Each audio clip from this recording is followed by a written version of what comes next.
नारी वदनगौळस्तादमधु महाम्भोधिस्तीरे कनैरे नीलशिखरे वसनप्रासादान्ते सहजवरेण वडिना सुभद्रामत् सकलसेवावसरतु जगन्नाथ स्वामी नयनवथगामी भवतु मे पतिमणितभूदेव पटलै ऋतिर्प्रादुर्भा प्रतिपदमुपाकरण्यस्तदा दया सिन्धुर्बन्धु सिन्धुसुतया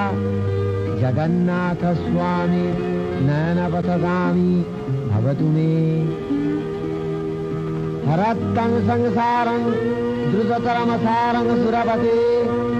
हरत्तं पापानां विगतिमपरां जातव निहितमचलं निश्चितपदं